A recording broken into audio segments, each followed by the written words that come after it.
Assalamualaikum Ustaz. Waalaikumsalam warahmatullahi wabarakatuh. Ana mau tanya nih Ustaz.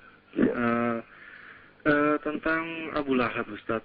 Ya. Tadi Ana kan dengerin ceramah Jumat tadi. Ya. Katanya di Sahih Bukhari bab apa gitu Abu Lahab diringankan siksanya katanya Ustaz. Apakah itu benar-benar ada di Sahih Bukhari ataukah bohong saja ataukah kalaupun ada derajatnya apakah sahih atau gimana Ustaz?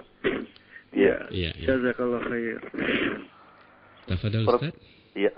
Pertanyaan yang bagus sekali dan hal ini juga sering ditanyakan sehubungan sebagian kaum muslimin telah menjadikan riwayat atau cerita tersebut sebagai hujjah, alasan untuk peringatan Maulid. Tetapi kita harus membahas secara ilmiah dan merujuk kepada kaidah-kaidah ilmiah. Benar itu termaktub di Sahih Bukhari. Ya, di Sahih Bukhari. Tetapi bukan hadis yang marfu kepada Nabi sallallahu alaihi wasallam. Bukan hadis yang marfu kepada Nabi sallallahu alaihi wasallam. Ya. Yang pertama. Yang kedua juga bukan perkataan sahabat. Yang ketiga, dia mursal. Mursal dari riwayat Urwah bin Zubair. Hadis mursal adalah hadis dhaif.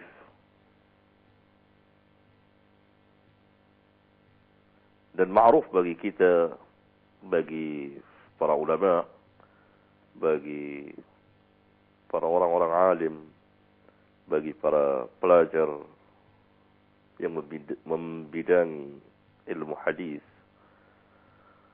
bahwa Sahih Bukhari, di kitab Sahih Bukhari, yang al-aslu, yang asal dari kitab Sahih Bukhari adalah hadis-hadis yang mausul, yang bersambung sanadnya, yang marfu' dan dinyatakan sah oleh beliau.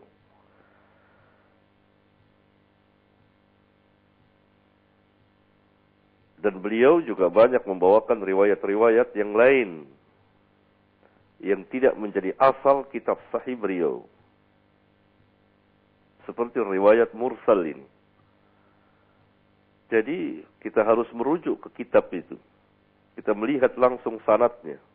Dan mursal. Hadis mursal, hadis dhaif. Tidak bisa dijadikan hujjah sama sekali. Dan ini dari perkataan Urwah bin Zubair. Bukan dari perkataan Nabi sallallahu alaihi wasallam. Dan bukan dari perkataan sahabat.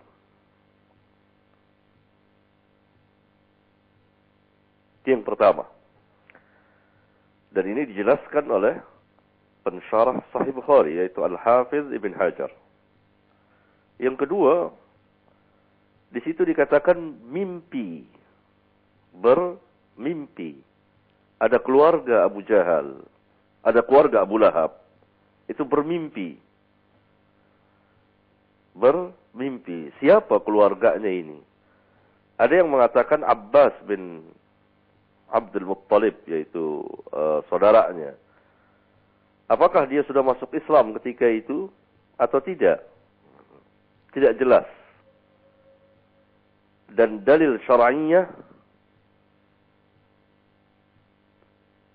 tidak bisa dengan mimpi.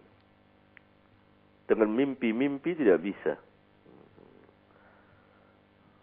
Mimpi tidak bisa dijadikan sebagai dalil dalam Islam.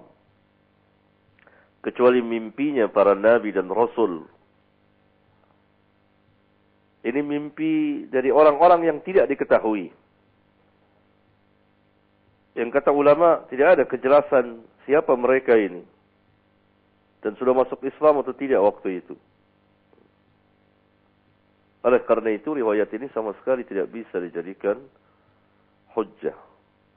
Dan lain-lain alasan para ulama untuk membantahnya yang telah dijelaskan di antaranya di kitab Fathul Bari.